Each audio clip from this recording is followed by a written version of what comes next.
Now will proceed with our next section, that is section B. Section B का जो first question है आपका, that is if 49x plus 51y, 49x plus 51y is equal to 499, या is equal to 499, this is the equation number 1। And second equation is 51x plus 49y is equal to 501, equal to 501, this is the equation number 2। then find the value of x and y। अब जो मैं कह रहा हूँ उसको ध्यान से सुनना, ये स्पेशल केस होता है। स्पेशल केस कैसे होता है, ये आपका x और y के कोफिशिएंट देखो सेम है, और ऐसे ही x और y के कोफिशिएंट यहाँ भी क्या है, सेम है।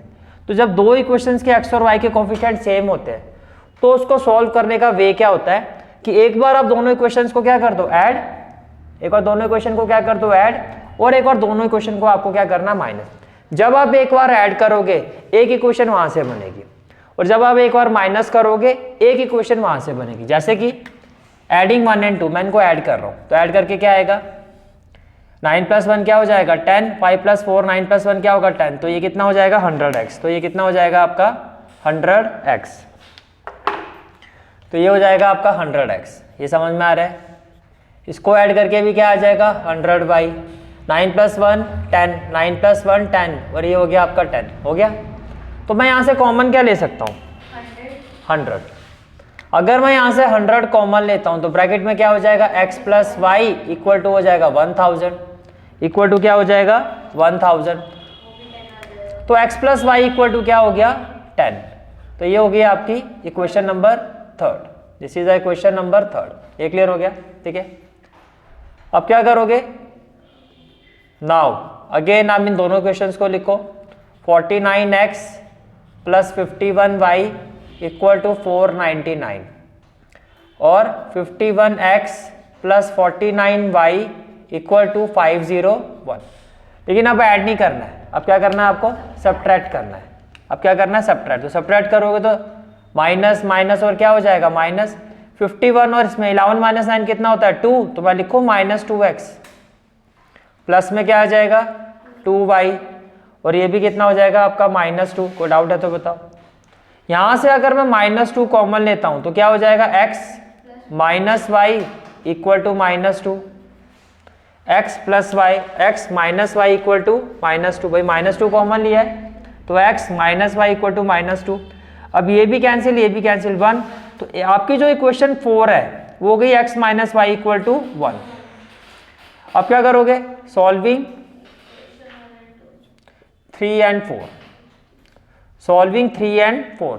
तो थर्ड क्या है, x + y इक्वल टू 10, 4 क्या है, x - y equal to 1, equal to 1। तो डायरेक्टली देखो y से y cancel, 2x equal to क्या हो गया, 11। तो x की वैल्यू आ जाएगी 11/2, x की वैल्यू क्या आ जाएगी, 11/2। तो put x equal to 11/2, put x equal to 11/2 in equation 3। तो ये क्या हो जाएगा, 11/2 प्लस y इक्वल टू 10। तो y इक्वल टू क्या हो जाएगा, 10 - 11/2। तो y इक्वल टू क्या हो जाएगा, 20 - 11/2। तो y इक्वल टू क्या हो जाएगा, 9/2। तो y की वैल्यू होगी 9/2 और x की वैल्यू क्या होगी, 11/2। And this is the final answer of this question. तो जो इंपॉर्टेंट पॉइंट है, जो सीखने वाली बात है, वो ये है कि जब भी ऐसे आपको पॉइंट इक्वेशंस मिलती हैं उसमें हमेशा कोफिशिएंट आप देखोगे बड़ी वैल्यूज के ही होंगे, जैसे 49, 51 इस तरह से वैल्यूज होंगी। तो हमें क्या किस चीज़ का ध्यान रखना है कि एक बार दोनों इक्वेशंस को क्या करना है, ऐड, और एक बार दोनों इक्वेशंस को क्या करना है, माइनस। उससे हमारे पास दो इक्वेशन आएगी, दोनों को सॉल्व करके we will able to find x and y। Clear है क्वेश्चन? हाँ बिल्कुल किया हुआ है दीदी, एग्जामिनर में किया था हमने, एग्जामिनर में किया था। हो गया क्लियर यहाँ तक? ठीक है। Next question is in the given figure below AD/AE is equal to AC/BD। तो देखो पहले मैं फिगर बना लेता हूँ। This is the given figure, this is the given figure जिसमें एक ट्राइंगल आपको गिवन है AC and D, AC and D, and then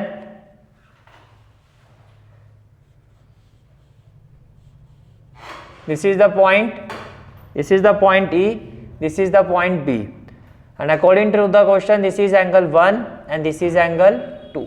कितनी बात समझ में आ रही है? ठीक है. अब देखो आपको गिवन क्या है, what has been given in the question that AD upon AE,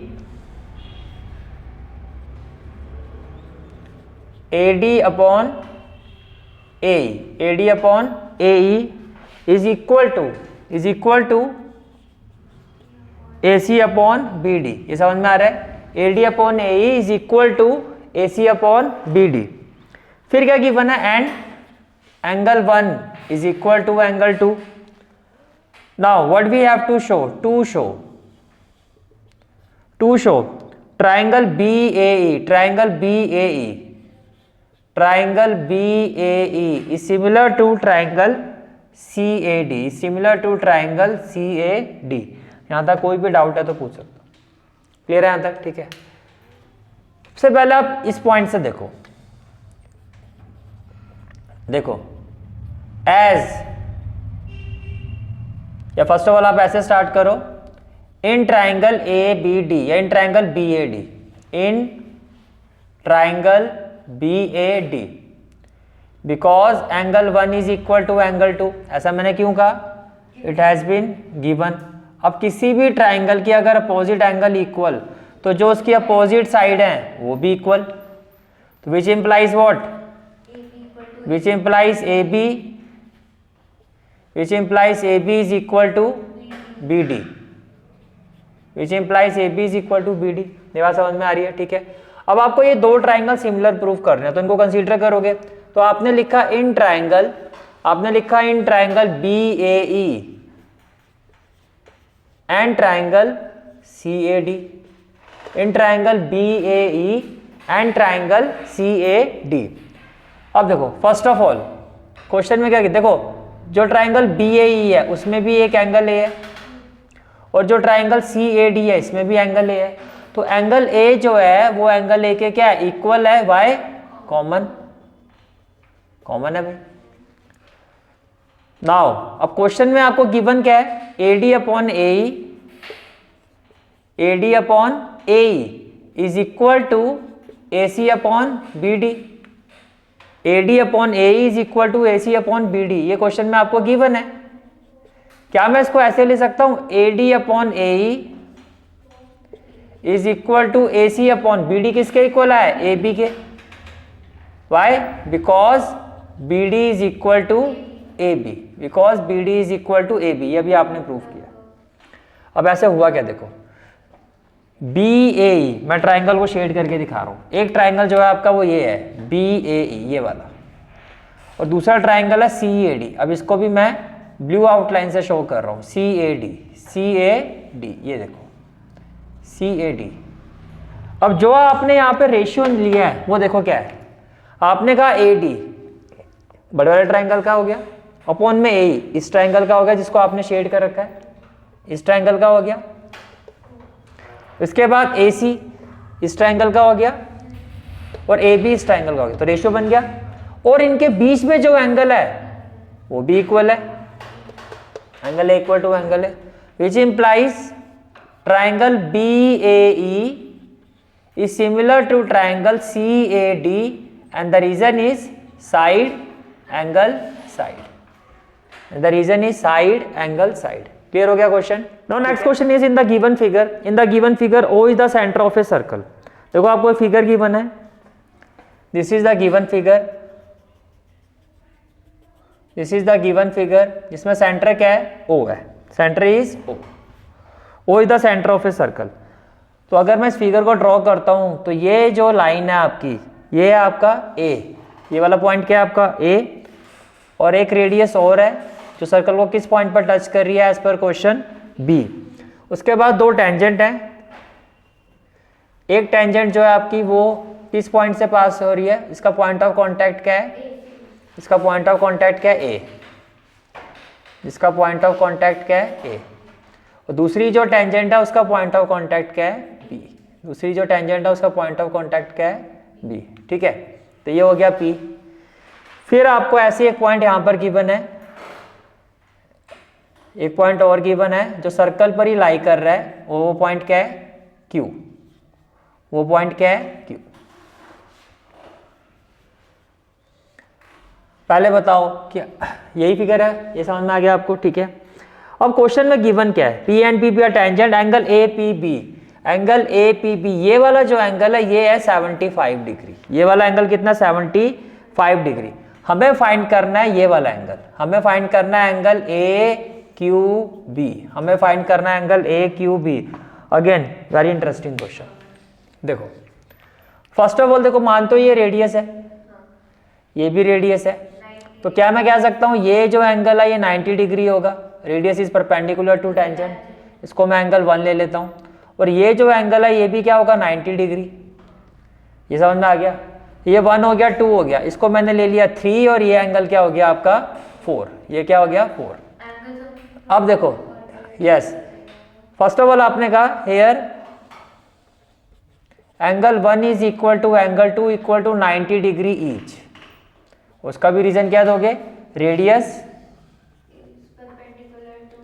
is perpendicular to tangent, radius is perpendicular to tangent, radius जो टेंजेंट पे क्या होती है, परपेंडिकुलर होती है। ये बात समझ में आ रही है, ठीक है। अब ये क्वाड्रिलेटरल हो गया। Now in quadrilateral which one, PBOA, PBOA, can I say that angle 3 plus angle 2 plus angle 4 plus angle 1 equal to 360 degree by angle sum property, इसमें तो कोई दिक्कत नहीं होनी चाहिए। एंगल 3 की वैल्यू है 75 डिग्री, एंगल 2 की वैल्यू है 90 डिग्री, एंगल 4 आपको फाइंड करना है, एंगल 1 90 डिग्री और इक्वल टू क्या हो गया आपका 360 डिग्री। तो एंगल 4 क्या हो जाएगा, angle 4 is equal to 360 minus 90 plus 90 कितना हो गया 180, इसमें ऐड कर दो 75 तो 5 और ये कितना हो गया आपका 255। तो इसमें से आप माइनस कर दो 255, तो एंगल 4 की वैल्यू क्या हो जाएगी 10 माइनस 5 क्या हो जाएगा 5, 5 माइनस 5 क्या हो जाएगा 0 और 3 ये हो गया 105, कितना हो गया 105। तो ये आपका एंगल आ रहा है 105 डिग्री। यहां तक कोई डाउट है तो बताओ, यहां तक क्लियर हो गया आपको, ठीक है। अब अगर ये 105 आ रहा है, ये आपका कितना आ रहा है 105,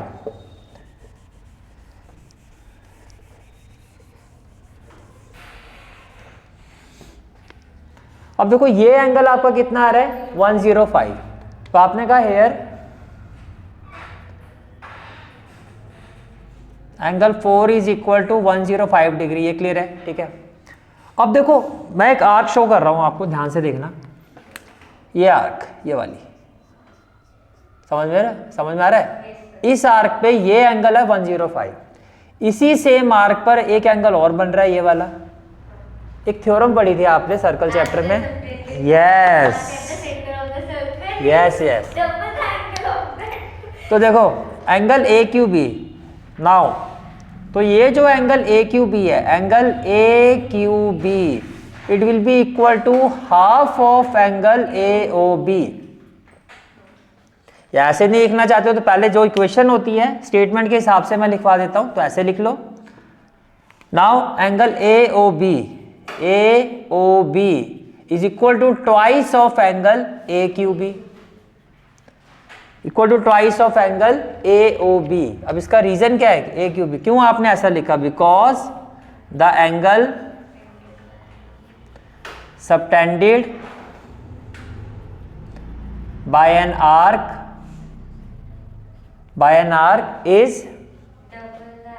is twice the angle subtended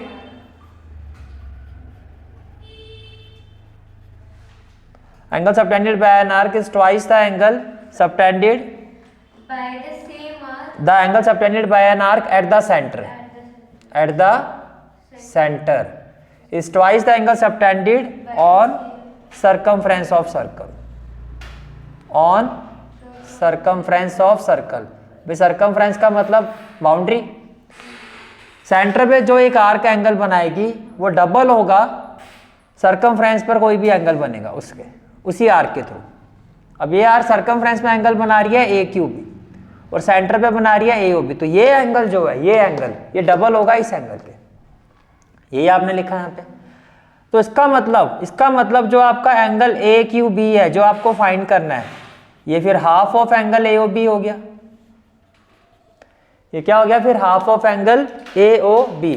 तो it is equal to half angle A O B. A O B की वैल्यू कितनी है? 105। तो 2 5 जा 10, 2 2 जा 4, 2 5 जा 10, तो 52.5 degree and this is the final answer of this question. कोई डाउट है तो बताओ। क्लियर है यहाँ तक? Now next question is the length of the minute hand of a clock is 6 centimetre. तो आपको क्या गिवन है क्वेश्चन में? Length of minute hand it is equal to 6 centimetre. It is equal to length of minute hand समझते हो ना, ये radius की वैल्यू गिवन है। क्लॉक में जो मिनट हैंड होती है वो एक्चुअल में क्या होती है? उसका सर्कल होती है ना, तो वो रेडियस होता है। क्या होता है? Radius. Find the area swept by it when it moves from 7:05 PM to 7:40 PM। तो बेसिकली ये टाइम डिफरेंस कितने मिनट का है? 35 मिनट्स का। ये टाइम डिफरेंस कितने मिनट्स का है? ये जो डिफरेंस है ये 35 मिनट्स का डिफरेंस है। ठीक है, तो इस 35 मिनट्स में मिनट हैंड कितना एरिया स्वेप्ट करेगी ये आपको निकालना है। तो देखो, first of all angle swept by minute hand in 1 minute कितना होता है? 1 मिनट में जो हल्का सा क्लिक करती है वो कितने डिग्री पर करती है? मैंने आपको लिखवाया भी था 6 डिग्री। यही सबसे इंपॉर्टेंट इसका पॉइंट है जो आपको पता होना चाहिए कि 1 मिनट में मिनट हैंड जो एंगल बनाती है वो कितना बनाती है? 6 डिग्री। ये समझ में आ रहा है? ठीक है, तो which implies angle swept by minute hand कितने मिनट्स का चाहिए हमें? 35 मिनट्स। तो ये हो जाएगा आपका 6 × 35, कैन आई से दैट 210। तो दैट इज जो थीटा है आपका वो आ गया 210। अब जो यहाँ पे रिक्वायर्ड एरिया होगा, now required area, can I say that it will be equal to area of sector. It will be equal to area of sector and which is equal to theta by 360 degree pi r square। Theta की value क्या है? 210 upon 360, value of pi 22/7, r square, r क्या है? 6, तो ये हो गया 6 × 6 और ये हो जाएगा सेंटीमीटर स्क्वायर। ये क्या हो जाएगा? Centimetre square.